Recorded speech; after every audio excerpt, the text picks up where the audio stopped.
Quando Jesus vem, por um propósito também de Deus, ele vem como homem, 100% homem, ele passa pela terra e ele não pratica nenhum pecado. E ele recebe o Espírito Santo com 30 anos de idade. Jesus não recebe antes.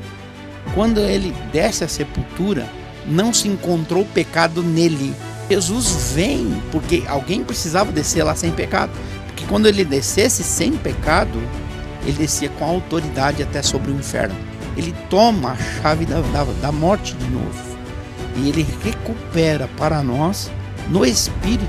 E a Bíblia diz que o mesmo Espírito que ressuscitou a Cristo nos ressuscitará.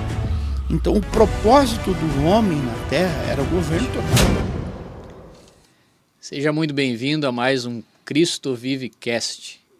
Agora nós vamos conversar sobre um assunto muito importante. Você já percebeu que os casais da Bíblia, eles eram muito reais, eles eram muito humanos. E hoje a gente está aqui com o apóstolo Wagner Calherana para a gente falar um pouco mais sobre esses casais, à luz da Bíblia e também à luz do livro Governo Familiar.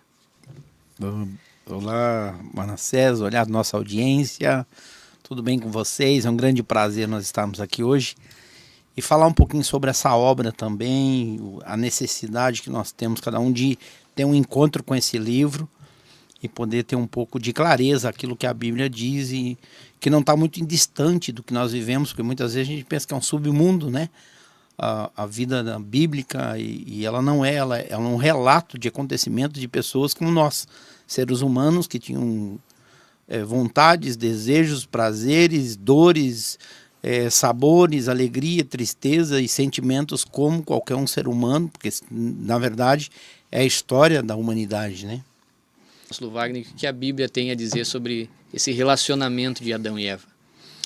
Manassés, a gente vê que tudo na vida gira em torno da família, né? Deus, quando fez os céus e a terra, e os luminares e os astros, e fez com uma intenção, dar para o homem governar. Então ele tem a ideia de, olha, tá tudo muito bonito, no sexto dia ele fala, vamos fazer o homem. Fala, vamos construir o homem, Adão, né? O homem do barro, né? E Deus faz o boneco, junto com aqueles que estavam no céu, que eu creio que o Espírito Santo, o próprio Filho estava presente, né? Deus cria e ele começa, o princípio daí é criar alguém para cuidar de tudo que Deus tinha criado. Ele fez Adão e falou, agora você nomeia tudo que está na terra. Então existia primeiro uma identidade na vida de Adão que não era... Adão não foi um projeto de Deus pela palavra haja, mas foi pela obra de suas mãos.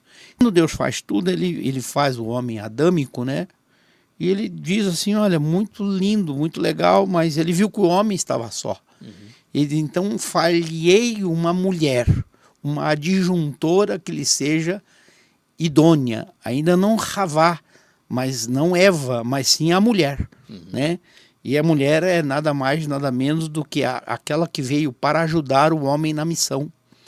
Então, quando ele coloca uma pessoa para ajudar Adão, ele coloca com o mesmo espírito, com o espírito também de governo, mas um governo que vai fazer a sustentação da missão.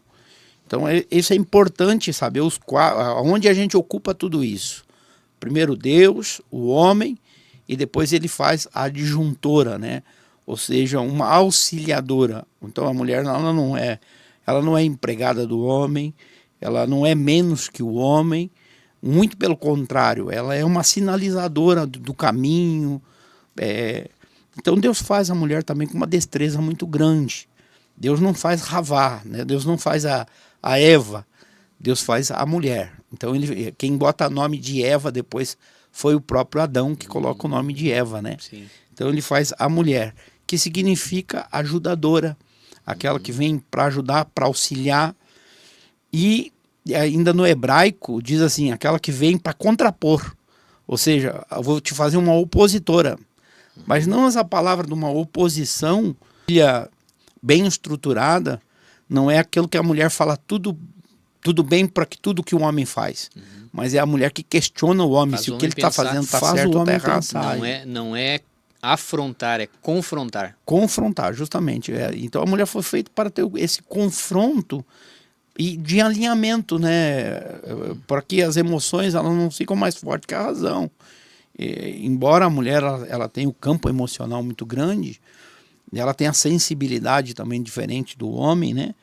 Então Deus fez um para compor o outro, né? Então essa composição é legal e ela é muito produtiva quando o casal tem a compreensão de cada função. A minha função é dirigir minha família, a minha função é como chefe do lar, a minha função é... Só que eu tenho uma pessoa do meu lado, que ela é minha opositora. Ou seja, assim, ela precisa ser consultada. Né? E tem homens que acreditam que não, que ele vai fazendo, vai comprando, vai vendendo, ou vice-versa. E por isso que as famílias estão desalinhadas muitas vezes, porque não tem esse... Eu não sei se eu consegui responder para ti, mas tudo começa por aí. Então a gente pensa um pouquinho: identidade, o propósito, autoridade e limite. Identidade de Adão, propriamente, para o que Deus criou ele. Qual seria a identidade de Adão? É essa função de ele dominar a terra, de cuidar do jardim e tal? É muito boa essa pergunta tua. Quando Deus fez o homem, ele passou o domínio da terra para o homem. Ele falou assim, você domina sobre a terra agora. E vai nominando também a terra, dando nome a tudo. E Deus simplesmente passou uma autoridade para o homem divina, uma autoridade divina. Então essa identidade ela está relacionada à confiança de Deus ao homem. Então a palavra fé, emunar, é confiança. Então Deus confia no homem. Olha que interessante, que antes do homem confiar em Deus, Deus confia no homem. E é isso que Deus quer que a gente entenda, que Ele confia em nós. Isso é muito importante. Porque quando tu entende que Deus confia em você, tu anda numa fidelidade e sabendo que Ele é respaldo das tuas ações. Então o homem que entende esse propósito, ele não tem medo de avançar, porque ele sabe que foi decretado sobre ele, otorgado sobre ele uma autoridade. Então, por muitos tempos, a Bíblia diz que o mundo jaz do maligno, quer dizer, essa autoridade foi dada a Satanás e ele governou até a vinda do Filho de Deus.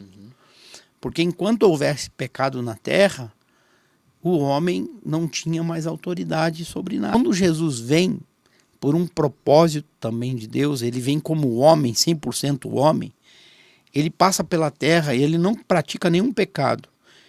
E ele recebe o Espírito Santo com 30 anos de idade. Jesus não recebe antes.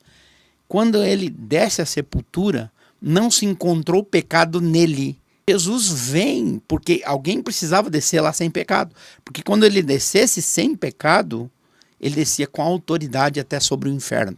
Ele toma a chave da morte de novo. E ele recupera para nós no Espírito. E a Bíblia diz que o mesmo Espírito que ressuscitou a Cristo nos ressuscitará. Então o propósito do homem na terra era o governo total. E ele entrega para Satanás esse governo. Por que Deus não interferiu na terra? Não foi assim, né? E tanto que ele encontrou um homem justo na terra nos dias que nós falamos no livro também sobre o dia de Noé. E ele encontra isso na terra, nos dias de Noé, e ele poupa quem ele encontra? Uma família. A família de Noé, ele encontra a família de Noé bem. Então a Bíblia diz que Deus viu graça em Noé e poupou Noé e sua família. Então uma coisa que a gente tem que entender é que na hora que Deus chama o homem para a terra, ele passa esse governo e ele não toma de volta. Ele recupera para o homem de novo através de Cristo. E a identidade da mulher, especificamente, como o senhor decorreu aqui agora, até chegar em Jesus, Deus escolheu uma mulher para auxiliar no plano todo de redenção, que é a Maria. E aí dentro dessa identidade da mulher, como que a gente consegue perceber qual que é a identidade da mulher na criação toda? Só com limite. Qual é o limite? O limite era uma árvore plantada ali, ó. Vocês podem comer de tudo, fazer de tudo, o que vocês quiserem. Vocês têm toda liberdade, mas uma coisa eu deixo, um limite. E o limite é essa árvore do conhecimento do bem e do mal. Uma família que entende o propósito que eles têm, que entende a identidade que eles têm, a autoridade que eles têm, que é muito importante saber, que Deus nos deu toda a autoridade. E depois Jesus, em Mateus capítulo 28 e 18, ele diz, toda a autoridade me foi dada nos céus e na terra. E agora eu passo essa autoridade para vocês de novo. Então, como que é importante hoje uma família, um casal, saber os seus próprios limites dentro de casa?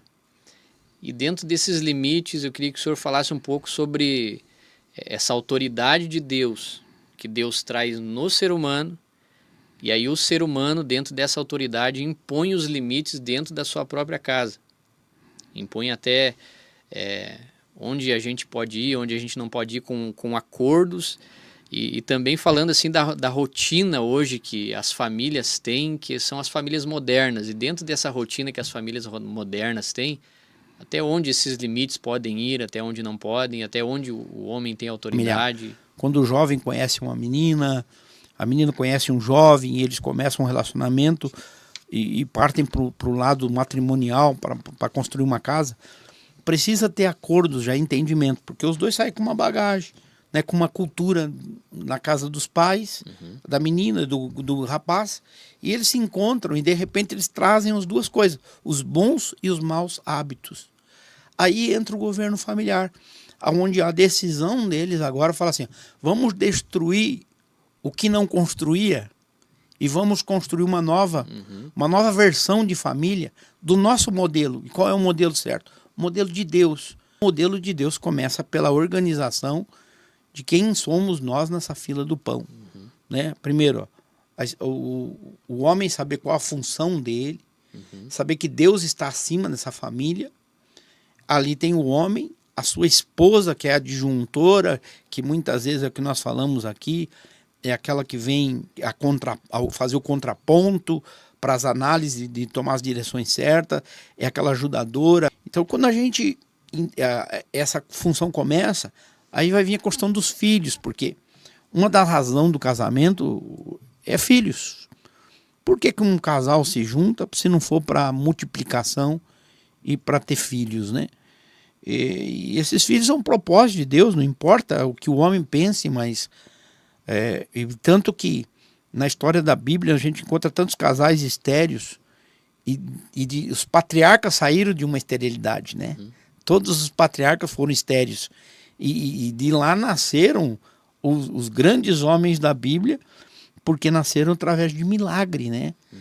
Abraão com 100 anos tendo Isaac, depois a gente vê Isaac também com mesmo os problemas também, né, e de Rebeca, que não podia ter filhos, aí ela tem filhos, daí tem Jacó, e aí começa, né, e Esaú, os gêmeos, né, nascem deles, e aí você olha também Raquel, né, e Lia ali, que Raquel era estéril também, e vem José, que foi um libertador do Egito. Então tudo vai contando a história, mas sempre Deus forma a família de uma forma milagrosa. E dentro desses hábitos e limites, desse tema que a gente entrou aqui, apóstolo, eu quero recapitular para ver se eu entendi, né? Tá certo. Eu quero recapitular um pouco. A gente tem que ter primeiro os papéis bem definidos, certo? Com certeza. Os papéis bem definidos. O que é a identidade do casal? Isso tem que ser um acordo, né? E aí dentro desses papéis bem definidos, para mim entender aqui, a gente faz um acordo familiar bem definido, as metas para onde a gente quer ir, quais são os hábitos que a gente quer deixar, quais que são os hábitos que a gente quer ter novos que vão auxiliar ao plano que a gente está tendo. E aí então o homem que tem autoridade fecha esse acordo com a palavra dele, e a mulher como auxiliadora, ela lembra o homem desse acordo. É isso? Gente, esse muito positivo tua maneira de pensar ali. A partir do momento que a família, tendo filhos, né? Não só o casal, mas quando os filhos vêm também, é saber assim, olha, esses acordos foram feitos, a gente tem um líder aqui na casa, que é que vai trazer o caminho, e ele é o juiz, ele é o advogado, ele é o psicólogo, ele é o pai tem que ser o esteio da casa, né? E a esposa é o contraponto para lembrar tudo que ele falou. Olha, tu falou isso, tu cumpre o que tu falou. É isso aí. Então, como é importante para o casal essa história de Adão e Eva, eles receberam uma ordem e não falaram mais sobre uma coisa, a única coisa que era tão básica que Deus falou para eles. Então, como é importante de tempos em tempos retomar o básico, que o básico deve ser falado novamente, né? Coisa que me chama a atenção porque eu li e eu já dei vários conselhos em cima desse tópico aqui. Eu já dei vários conselhos para casais em cima desse tópico, que é aqui na página 33, que diz quadros de rotina, que é uma ferramenta simples que traz ordem espiritual e emocional em casa. E aí dentro disso a gente tem todos esses parâmetros, né, para evitar os conflitos, a hora de comer, a hora de dormir, a hora de levantar, as finanças da casa. Então tudo isso pode ser listado nesse quadro e tem um acordo que tu coloca lá e tu consegue ver constantemente que a gente não cai no erro de Adão e Eva, que nem a gente está conversando aqui. E qual que é a importância que o senhor dá assim, para esse tema, para esses casais que hoje vivem assim uma vida meio conturbada e não tem limites, não conseguem ver essa autoridade do céu dentro de casa? Sabe, uma das coisas assim, quando eu escrevi esse livro, eu fui pensando na gente mesmo, sabe, Manassés? Quantas vezes a gente esquece das coisas que são óbvias. Uhum. Então, criar um quadro de rotina, ele é indispensável, eu acredito. Porque até Deus escreveu a Bíblia, uhum, né? Até ele escreveu o que precisava ser feito. Uhum. Então, eu acredito que quando um casal ele fala assim, vamos fazer um quadro de rotina para nós, vamos estabelecer um acordo entre nós aqui sobre, por exemplo, os cultos domésticos. Vamos ter todos os dias ou 2 vezes na semana, uhum, ou uma vez, não importa. Nós vamos ter a leitura da Bíblia. Como nós vamos fazer isso? Como que a gente vai fazer, por exemplo, com os horários das crianças? O horário, por exemplo, de tela. A gente está vendo aí quantas crianças, ou tanta família pega hoje e a babá da criança hoje é um celular. Eu já vi, cara, nos lugares que a gente vai comer, de repente o pessoal está pedindo comida, a criança está ali incomodando um pouco. Eles não querem mais se incomodar com a criança. Aí dá uma distração, que na verdade não é uma distração. É um problema muito grande. Pega uma tela, um celular, coloca para uma criança pequena ainda de colo, nenê, que não entende nada, para ficar naquilo lá sendo distraída. Uhum. E a própria criança não conviveu com o momento de poder comer junto, de poder tratar de assunto junto, né? Então eu acho que é indispensável uma família começar a organizar, escrever os horários. Aqui em casa o nosso hábito de dormir é tal hora, nosso hábito de acordar é tal hora, as nossas reuniões semanais elas vão ser assim. Vamos reservar um momento na nossa vida para a gente ter uma reunião para tratar de problemas, para falar dos problemas. E eu acho com muita leveza, né? Não com agressão, mas uhum, com leveza, para tratar dos projetos. E eu acho que depois que isso tudo está escrito, fica fácil. Então, apóstolo, falando sobre ainda essa questão, a gente vê que Deus deu essa ferramenta para a gente poder se organizar como casal. Então a gente entrou no entendimento aí que hoje a gente pode dizer que o erro, o pecado inicial de Adão e Eva não foi o pecado de um homem e não foi o pecado de uma mulher, foi o pecado de um casal. Eu acredito que sim. Eu acredito. As pessoas têm a tendência de culpar Eva, né, de ter tomado essa decisão. Isso. Mas a Bíblia diz que eles estavam juntos, né? Uhum. Então até o momento que ela fala com a serpente, né, ela fica ali conversando, mas a Bíblia diz que o casal estava junto. Então eu acredito que dos pecados deles é porque eles não uma daquela que tu me perguntou, não ter tratado desse assunto dos limites todos os dias e trazer a lembrança a isso todo dia, não ter uma rotina séria a respeito daquilo que era. Eles sabiam que Deus ia chegar. Uhum. Então que eles foram se distrair. Então eu acredito que as ferramentas tiram a distração. Quando você começa a construir ferramentas de gestão dentro da sua casa, você vai tirando a distração, porque dentro dessas ferramentas você coloca aquele tempo tão gostoso onde você vai viver o tempo da brincadeira, o tempo né? Eu acho que vai ser muito mais produtivo isso quando você fizer dos outros tempos importantes, mas que está tudo dentro do escopo, dentro daquilo que foi planejado, né? Isso é muito importante, apóstolo, porque exatamente como o senhor falou antes, a gente vê hoje as pessoas preenchendo tempo. Então elas não têm rotina de tempo, mas preenchem tempo com coisas, né? Que é o que está aqui no livro, essa falta de organização, de que a gente tem aqui hora de comer, uso do celular, da televisão. Então hoje as pessoas parecem que não têm mais tempo ocioso, os casais não têm mais esse tempo porque eles preenchem tempo com outras coisas e o tempo acaba sendo desorganizado, né? Ocioso. A hora que porque é o seguinte, a palavra negócio, né? Vem de negar o ócio, né? É quando você nega o ócio. Então você tem que entrar pro negócio. Você tem que negar o ócio, porque o ócio é bom. O ócio é melhor do que o negócio. O negócio tem que trabalhar, fazer esforçar, lutar, ganhar dinheiro, Mas o ócio é uma maravilha. Então as pessoas elas estão perdendo tanto tempo com distração que elas vivem o tempo todo no negócio, negando o ócio, e não tem um tempo para o ócio. E o ócio é este tempo que é o tempo que você vive.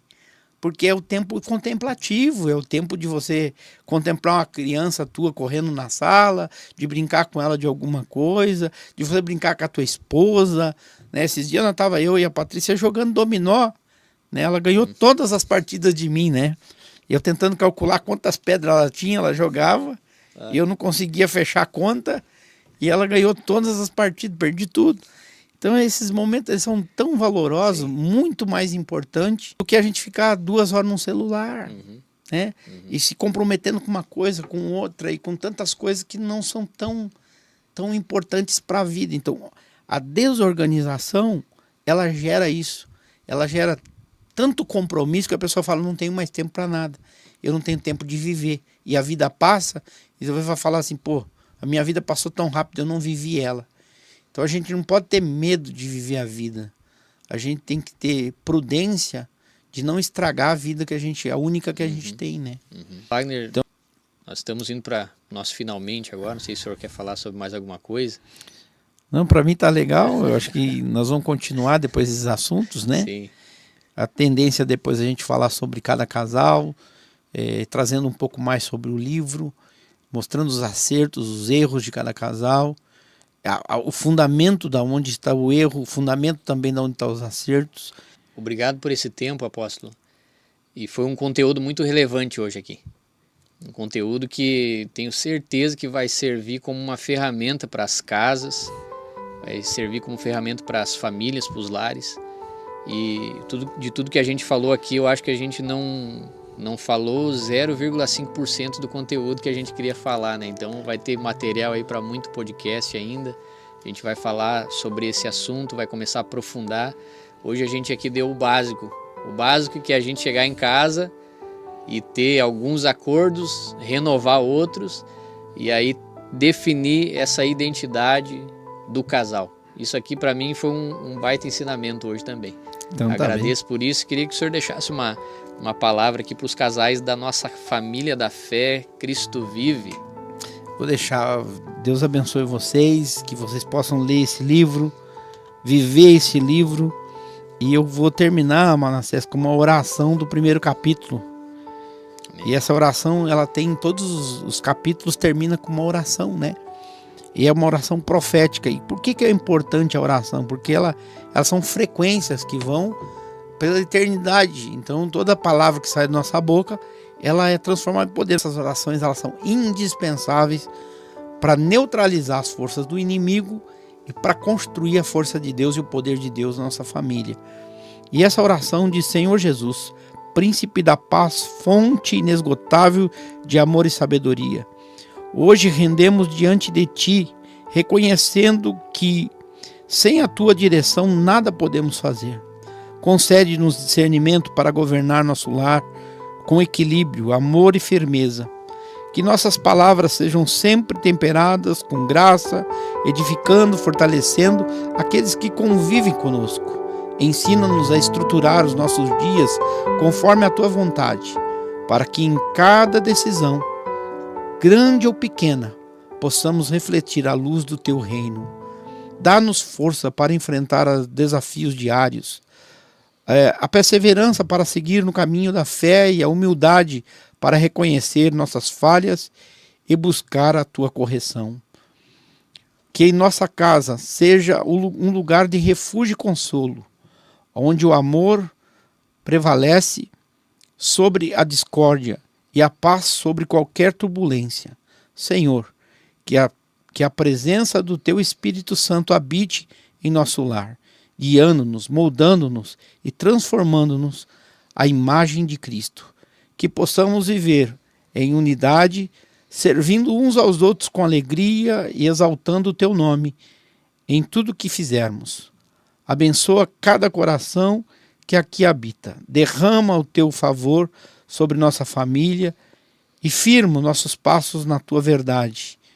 Que este lar seja testemunho vivo do teu amor e da tua sabedoria, em nome de Jesus. Amém. Essa é a oração de hoje. Amém. Deus abençoe sua vida. Obrigado por ficar até aqui conosco. E até o próximo podcast